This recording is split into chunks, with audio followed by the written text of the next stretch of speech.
दादर येथील हनुमान मंदिरावरून आता वाद पेटण्याची चिन्ह समोर आलेली आहे। पाहायला गेलं तर आज ठाकरे गटाकडनं महाआरती 5 वाजता करण्यात येणार आहे, मात्र त्या अगोदर 4 वाजता भाजप नेते किरीट सोमय्या ह्या ठिकाणी दर्शनासाठी जाणार आहे। सर, कशा प्रकारची तयारी तुम्ही पण देखील केलेली आहे? ठाकरे गटाकडनं आता तिकडं महाआरती केली जाणार आहे हनुमान मंदिर वाचवण्यासाठी। काय वेळ आली आहे हो, देव अतिअवत्ता उद्धव ठाकरे थोडा कोणावर येऊ नये। यात उद्धव ठाकरे यांनी हनुमान चालीसा वाचणाऱ्यांना जेलमध्ये टाकलं होतं। आता त्यात उद्धव ठाकरेंना हनुमानांच्या शरणी जावं लागते। जय हनुमानजी।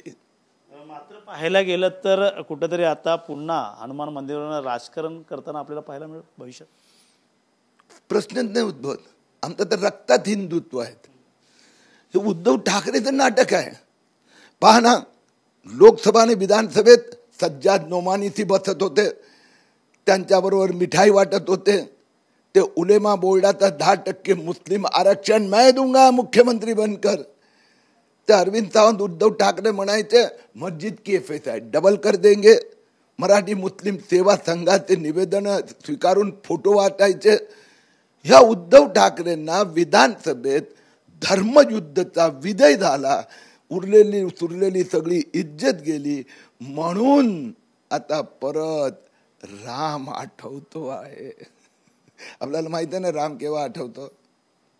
ज्यावेळी शेवटची क्षण येते ना पक्षाची उरलेला सुरलेला, म्हणून राम आठवतो आहे। नक्की जे प्रकरण आहे ती नोटीस देण्यात आली रेल्वेकडनं, त्या संदर्भात काय पाठपुरावा केला का आपण? अबे काय हो नौटंकी उद्धव ठाकरेची अजून तुम्हाला कळत नाही? कालच रेल्वे अधिकाऱ्यांनी सांगितलं कोई मंदिर तोडने वाले नहीं है।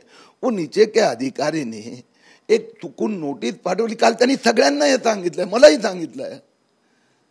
आणि तरी हे नौटंकी कारण काय झालं की त्यांच्या नगरसेवकांची गेल्या आठवड्यात जे बैठक झाली म्हणजे उरलेल्या सुरलेल्या, त्याने धमकी दिली उद्धव ठाकरेंना, साहेब हिंदुत्व नाही स्वीकारलं, हे आता बस झालं बांग आणि अजांग, तर आम्ही सगळे चाललो शिंदे सेनामध्ये। म्हणून आता ते हनुमानच्या सरणी जात आहेत। कोणतंही मंदिर तोडण्याचा प्रश्न उद्भवत नाही आहे। रेल्वेने स्पष्टपणे सांगितलेलं आहे।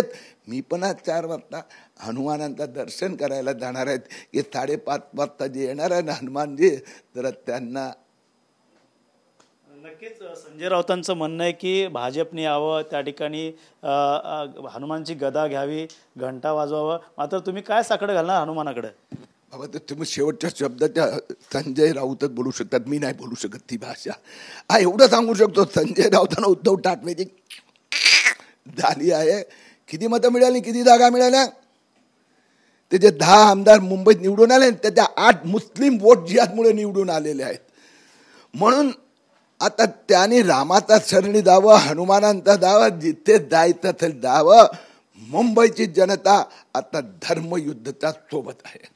बांगलादेश संदर्भात त्यांनी देखील सांगितलं की भाजप कुठेतरी या संदर्भात कुठलंही पाऊल उचलत नाहीये। एकीकडे बांगलादेशमध्ये हिंदू जे खतरेमध्ये अनेक ठिकाणी तुम्ही रॅल्या काढतात, दुसरीकडे मंदिर वाचवण्यासाठी काय प्रयत्न असणार अनेक ठिकाणी? त्यांच्यामध्ये हिंमत असेल तर त्यांनी इंडिया आघाडीत का आणलं नाही रिझोल्युशन लोकसभेत? आता भारताचा परराष्ट्र सचिव जाऊन आलं, रोज उठून भारतीय जनता पक्ष, राष्ट्रीय स्वयंसेवक बांगलादेशाच्या विरोधात निदर्शन करीत आहेत। आणि बांगलादेशी जे अतिक्रमित लोक आहेत, जे रोहिंग्या मुस्लिम, यांना तर उद्धव ठाकरे वाचवत बसले होते। म्हणून आता त्यांनी तेच मौलाना सज्जाद नोमानी सोबत त्यांनी प्रचार करावा आणि उरलेली डिपॉझिट महापालिकेत घालवावी।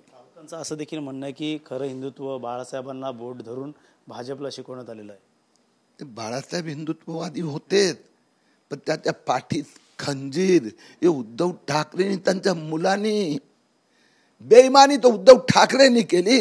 बाळासाहेबांचा हिंदुत्वाची हिरवा घालत रोज उठून सकाळी कायदा सुव्यवस्थेचे देखील प्रश्न निर्माण होऊ शकतात। तुम्ही जातायत, परत ठाकरे गटाकडनं शिवसेना, तिकडे महाआरती, एकंदरीत कायदा सुव्यवस्था निर्माण होऊ शकते। ते काय कायदा सुरक्षेचा प्रश्न आहे? मुंबईच्या लोकांना माहित आहे की हे नकली, हे ज्यांनी गद्दारी केली, बेईमानी केली, त्या बेईमानांना अजून अर्धीच सजा झाली आहे, उरलेली सजा महापालिकेत।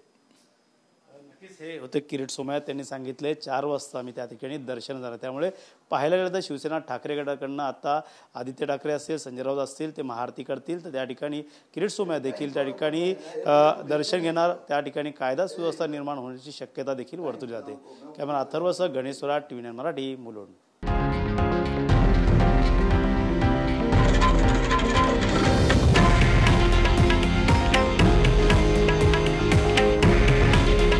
हे आहे देशातील नंबर 1 न्यूज नेटवर्क आणि आपण पाहत आहात TV9 मराठी. काळजी तुमची, हित महाराष्ट्राचं.